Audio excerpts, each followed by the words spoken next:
May the words of my mouth and the thoughts of all our hearts be acceptable in your sight, O God, our strength and our salvation. Take my yoke upon you, for my yoke is easy and my burden is light. Yeah, right. The yoke, an implement used to bind teams of animals together, keeping them under control and driving them all in a particular direction, is the symbol of servitude. God's people throughout history have longed to throw off the yoke of bondage and the burden of oppression. We don't think of ourselves as bound.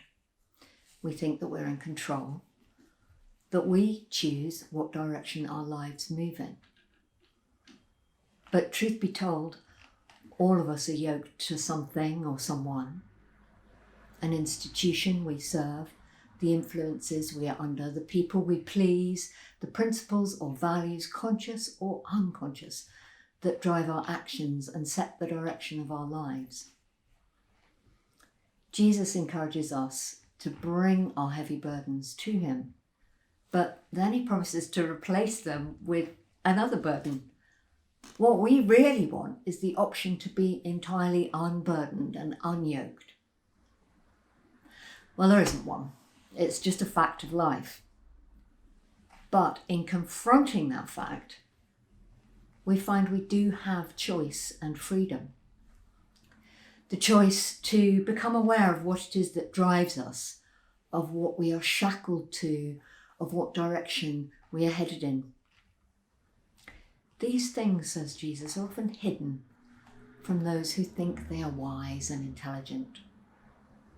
Those who think they are free, when in reality they are bound. Infants, on the other hand, they know they have to do what other people tell them to do. When Jesus speaks of infants and children, he doesn't just mean the very young.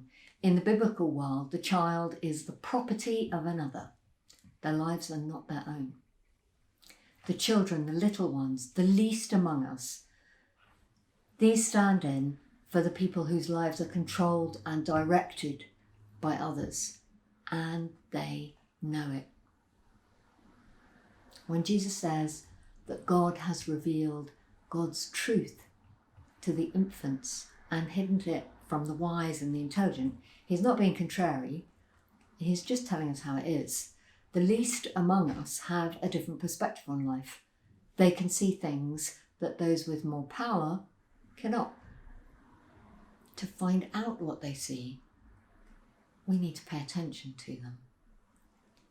We need to listen to the experiences of those who are on the margins of life, those who are struggling to stay afloat, because it's from here that God speaks through the voices of women, the poor, the foreigners, the oppressed.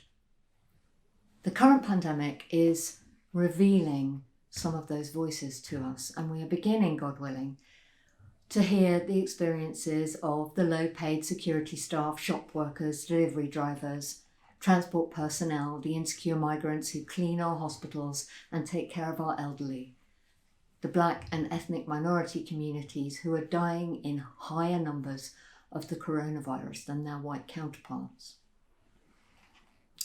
Listening to these voices from the margins, though, is not as simple as it sounds, because we don't just have to hear what they have to say, we also have to unhear what else is being said to us and has been said to us.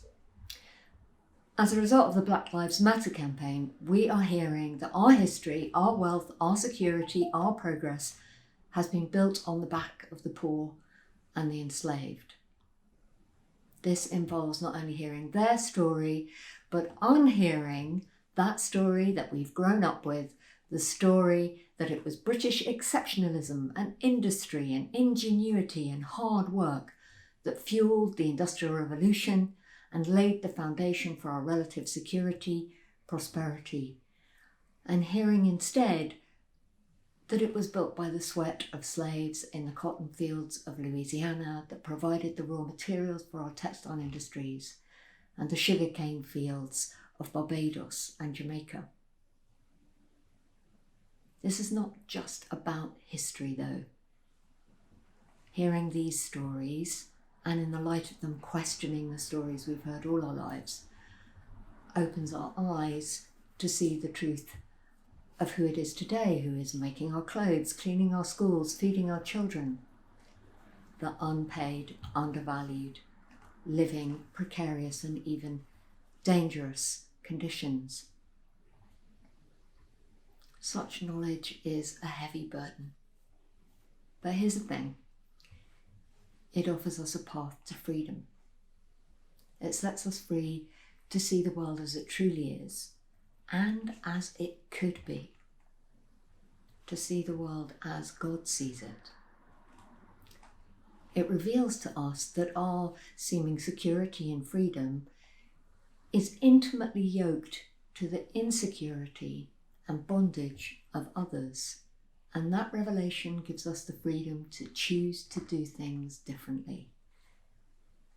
We can choose instead to yoke ourselves to one another, to pull together in the direction that Christ sets, towards justice for all God's people, the foolish as well as the wise, the young as well as the old, the poor as well as the rich.